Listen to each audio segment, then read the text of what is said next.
Het belangrijkste nieuws van Curaçao in het Nederlands. Extra Journaal, vers van de pers.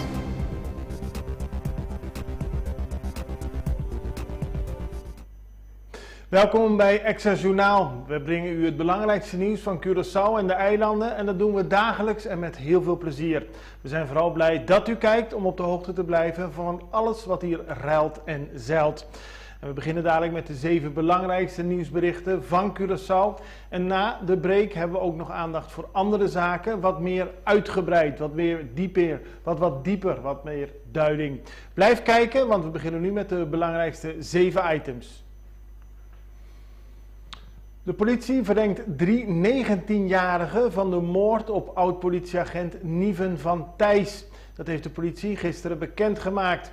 Afgelopen weekend werd de 22-jarige van Thijs doodgeschoten op Plaza Hariri. Hij was tot voor kort werkzaam bij het politiekorps op Sint Maarten. Er zijn in totaal 3 19-jarigen aangehouden, 1 daarvan in het ziekenhuis. Dat betrof de persoon die zich kort na de moord op Van Thijs zelf had gemeld bij het ziekenhuis. Nader onderzoek in het parlement. Het parlement wil een nader onderzoek naar de verhalen die los zijn gekomen over ongelijke betaling voor fractiemedewerkers. Het gaat om een onderzoek dat volgens een van de partijen in het parlement moet worden uitgevoerd. In andere media is gesproken dat het de partij Trabalho para Curaçao betreft. En die partij die zou medewerkers niet goed betalen. Andere partijen willen dat dit onderzocht wordt. Goedkope water van mindere kwaliteit, dat gaat Aqualectra aanbieden. Waarom? Omdat niet al het water nodig is om te drinken, maar bijvoorbeeld ook om de planten water te geven. Het gaat om zogenaamd brakwater en dat is 50% goedkoper dan het water dat ook gedronken kan worden. Dat heeft Dirk Jonis van Aqualectra gisteren aangekondigd tijdens een conferentie over water bij de Universiteit van Curaçao. Ongeluk met tuk-tuk op de Emmabrug. Het klinkt altijd grappig, een tuk-tuk, maar als het tegen je aanrijdt is het minder grappig. Op de Emmabrug vond een ongeluk plaats en naar eerste verhalen blijkt dat de chauffeur van de tuk-tuk geen controle meer had over het voertuig en toen 2 toeristen aanreed. Die zijn verder behandeld, maar hoefden niet in het ziekenhuis te worden opgenomen. Dieven laten gestolen spullen achter. Na een inbraak in de buurt van Veres zijn dieven, die onder meer televisies bij Cureblue hadden gestolen, zijn daarna naar de Mondi vertrokken, wilden wegrijden, de politie kon ze achterhalen en het resultaat was dat er nieuwe tv's nog in de doos in de Mondi nabij Veres werden aangetroffen. De dieven wisten weg te komen, maar de spullen zijn weer achterhaald.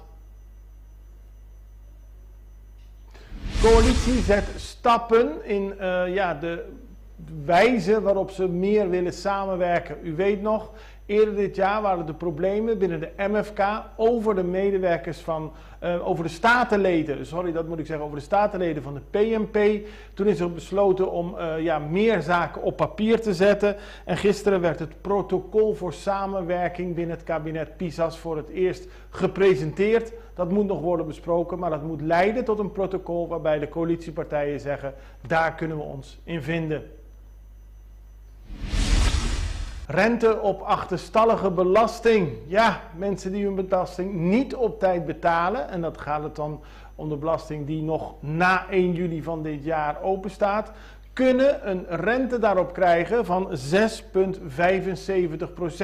Dat heeft de minister van Financiën, Javier Silvania, bekendgemaakt.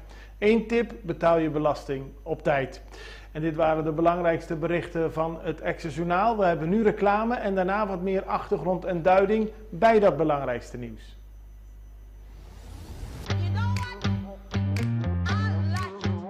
Ready for some delicioso combos? KFC has some finger-licking good ones. Checkasaki, un chicken salad, un biscuit, un buttery agua dasani, of un soft drink de 6 ounce pa just $9.25. Got company? Go for this delicioso combo. 4 de gallina, 4 chicken strips, 2 mashed potatoes for only $33.50. KFC's delicioso combos are finger-licking good.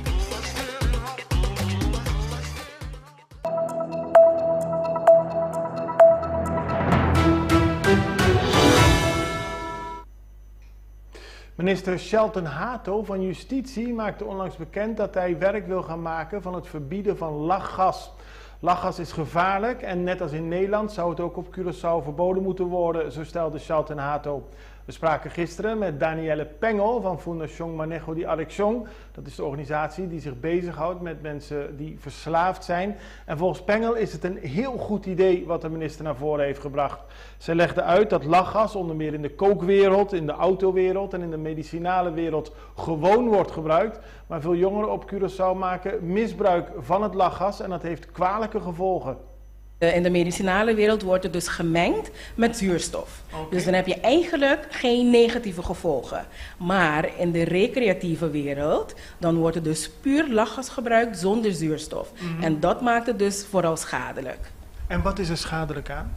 Nou, elke keer dat je het gebruikt, dan heeft je hersenen eigenlijk geen zuurstof. Voor een korte periode, misschien lijkt het onschuldig, het duurt ongeveer 5 minuten.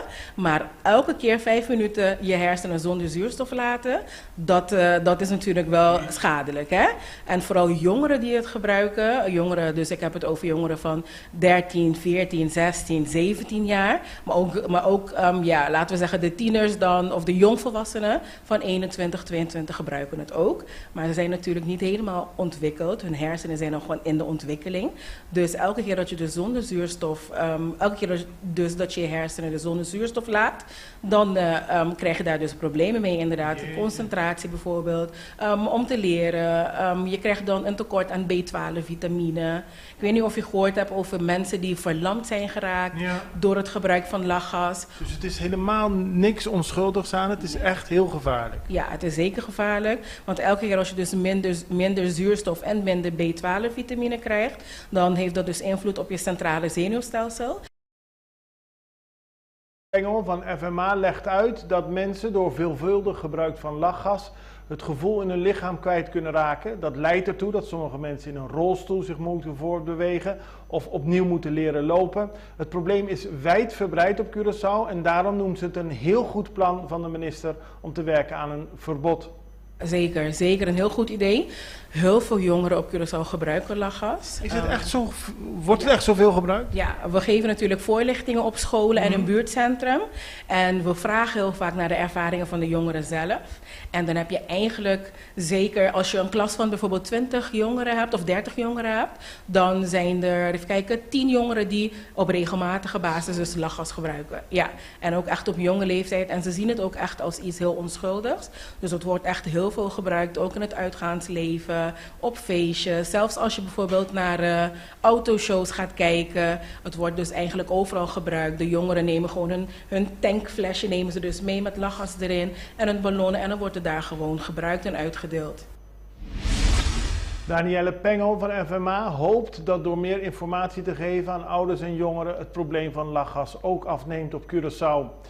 Dan gaan we over naar Sint Maarten. Rolando Bryson, de fractievoorzitter van de UP-party, een van de 2 coalitiepartijen op Sint Maarten, werd afgelopen vrijdag gearresteerd op verdenking van het aannemen van steekpenningen en het misbruik maken van zijn functie als politicus.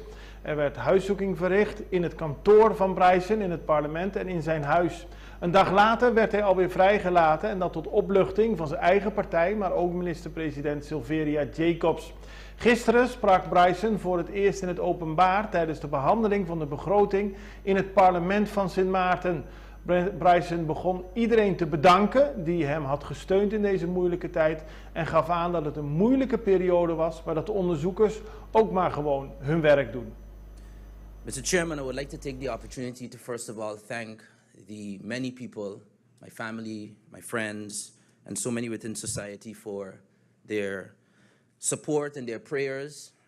As everyone knows, it was a very difficult Friday evening going into Saturday morning for myself, but their prayers and support made it very, very much easier than it could have probably been. It was a shocking moment for me, everything that has taken place and transpired on that day, but I am very happy and thank God that I am here, especially today, to handle what I consider the most important piece of legislation that the Parliament must handle every year. The investigators are doing their job. This is the system that they have, and we have of course, to understand that there is a judicial process, which I hope will continue, and I hope for a positive outcome. Dan gaan we nu over naar voetbal, want aanstaande zaterdag speelt Curaçao tegen Canada. Het is een kwalificatiewedstrijd en er werd gisteren een persconferentie gegeven door de bond FFK. Voorzitter Ramiro Griffith sprak uit dat Curaçao nog steeds als doel heeft mee te doen aan grote toernooien. Caribisch, maar ook het WK. Daarvoor moeten bijvoorbeeld ook meer spelers nog aan de selectie kunnen worden toegevoegd. Doel is dat Curaçao zich presenteert, aanwezig is en goed speelt. U ziet Ele van het persconferentie met Ramiro Griffith en heel even bondscoach Remco Bicentini. Wat voor training we gisteren hadden voor de eerste dag, de vonken spatten er vanaf. Iedereen wil zich bewijzen, iedereen wil zich laten zien. En ik denk dat die mix inderdaad heel belangrijk is. En dat er in de toekomst ook andere spelers bij zullen komen, dat is zeker een gekoesterde droom. Dat is ook iets wat we openlijk bespreken. Maar we gaan het wel samen doen. Dus zoals in het papiament zeggen, wat a kono pa é bio kunobo, para buscar bij die land. Dus experiência is met importante. En ik denk dat we daarin gewoon met het land, met Curaçao, met de pers, moeten proberen deze mensen binnen te halen die we willen hebben. Moeilijk is het altijd in de vorm van keuzes maken en in je uiteindelijke selectie. Maar ja, zoals je weet, ik volg veel spelers al vanaf het begintraject, 2007, 2008. Over deze jongens waar je nu praat, heb ik ook in het verleden meerdere gesprekken gehad waarvoor ze andere keuzes gemaakt hebben. Maar ik zoek wel altijd een balans binnen een team en daar speelt voor mij leeftijd geen rol. Het gaat om je prestatie, de chemie binnen een elftal. Als u nog geen kaartje heeft gekocht, aanstaande zaterdag Curaçao tegen Canada. Een belangrijke wedstrijd, maar ook een mooi moment om Curaçao te steunen. En daarmee zijn we aan het einde gekomen van deze aflevering van Extra Journaal. Ik hoop dat u ervan genoten heeft. We hebben u geprobeerd het belangrijkste nieuws op een korte, duidelijke manier te brengen. Morgen zijn we er weer. Alvast een fijne dag en hopelijk tot morgen. Dag.